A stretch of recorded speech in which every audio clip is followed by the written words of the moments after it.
What's up, guys? Today we're gonna be talking about Resident Evil 9. Now, I saw the entire showcase and it looks awesome. That's the end of the video, like and subscribe. But all jokes aside, it really does look freaking awesome. One of my favorite Resident Evils is Resident Evil 4 and Resident Evil 7. I love the action Resident Evil 4 with Leon, and the shooting and the jump kick and, saving and I love that game. That game is awesome. And then Resident Evil 7, I love that game because I'm like, it's the story, the intense, the suspense of certain scenarios. Like, I loved all of it, bro. I had like goosebumps playing Resident Evil 7. So when you come out and say, hey, we're gonna combine both Resident Evil 4 and Resident Evil 7 in a game, fam, sign me up, bro. Like, sign me up, I'm down. And then on top of that, you're adding new features, right? They have the whole first person versus third person mode. That's awesome. You're now allowed to pick up freaking chainsaws after you knock down an enemy. Bro, what?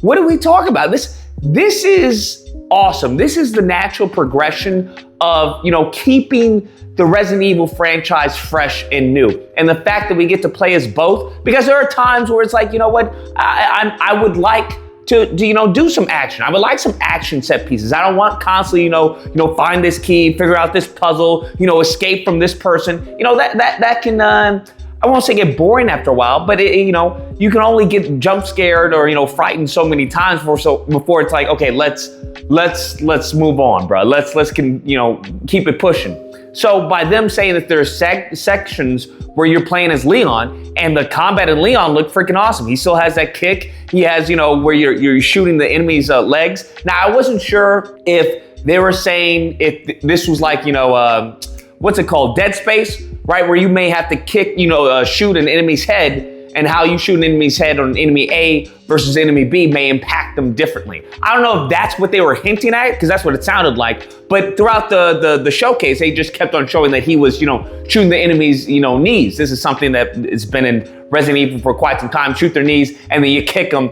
But it seems that there were finishers here where you would kick them and, smash their head in against the wall. So I was like, yo, that's freaking awesome.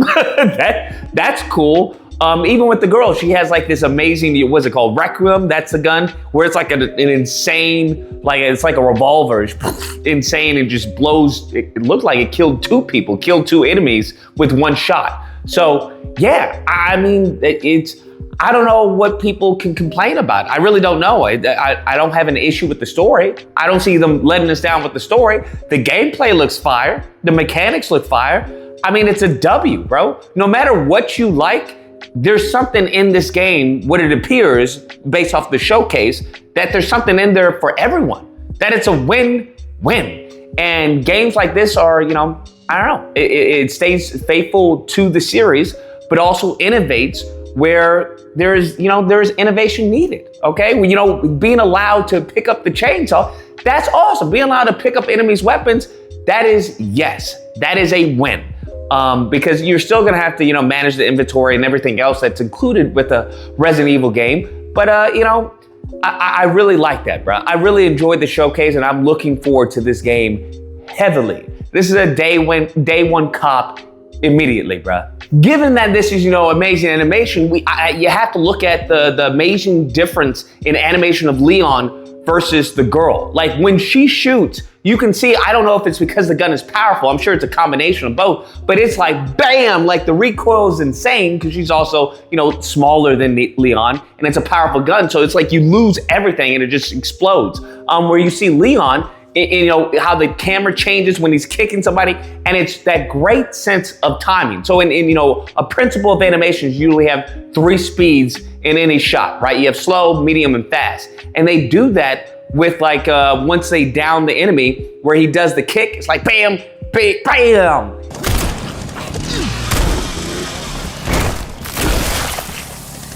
And it just feels good, right? It feels good. I can only imagine how it feels when you have, the rumble in your hand. It just feels good. With the chainsaw, of like how there's like a hit pause when he's slicing through.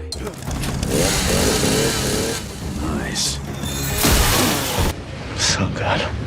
It looks like it feels good, bro. All of it, you can tell there's mocap to it, but you can tell that the animators push the mocap. And I think that's what really is the difference between a good animator and a great animator. There's a difference between cleaning up, feet and cleaning up, jitter in the mocap, and someone who can really push the mocap. And you have to have an understanding of animation, especially in game animation, of where to push it and where to make more clarity for the player and enhance the experience. And you can tell these guys know what they're doing. I mean, when it comes to the hit shots of the enemy and stuff like that, even when they're going down, you can feel the weight of the zombie going down. And it's just, overall, the animation is just, it's really great. So you combine great animation with great effects, because the effects are really awesome and that can really enhance a game, with a great, gameplay, mechanics, and a story, the narrative.